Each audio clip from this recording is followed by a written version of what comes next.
Përshëndetje, unë jam Zulkifli Meri, arsimtar I lëndës biologji dhe kimi pranë shkollës fillore Fan Noli, Trebosh, komuna e Zhelinës.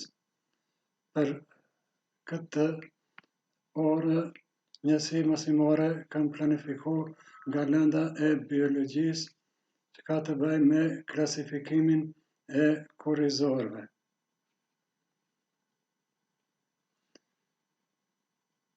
Qëllimi I orës mësimore: të njihen nxënësit me shtazët kurrizore dhe rëndësinë e tyre për jetën e njeriut. Kuptimi I orës mësimore: kurrizorët janë organizma me boshtë kurrizor të ndarë në 5 grupe të quajtura klasa. Klasa e parë janë peshqit.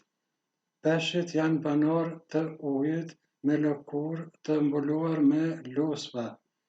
Marrin frymë me verza, lëshojnë vezë në ujë. Klasa e dytë janë ujtoksorët. Këto jetojnë edhe në ujë edhe në tokë.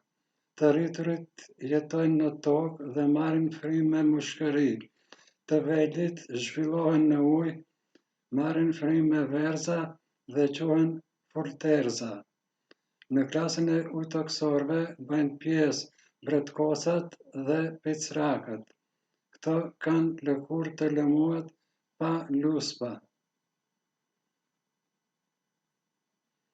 Klasa e tretë janë zvaranikët. Zvaranikët kanë trup të mbuluar me lëkurë me luspore, shumica janë me 4 këmbë, edhe pse gjarpit I kanë humbur këmbët e tyre.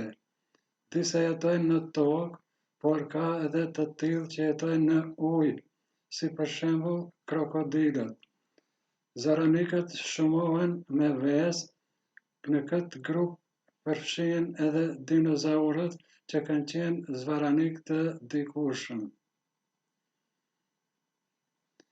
Klasa e pestë janë shpezët. Shpezët janë kurrizorë me krah, pukla dhe sqep, shumohen me vezë. Klasa e pestë janë gjitarët ose sisorët. Gjitarët ose sisorët kanë trup të mbuluar me lëkurë me qime. Lindin të vegjël, ushqehen me qumshin e së ëmës. Këtu bën pjesë edhe njeriu.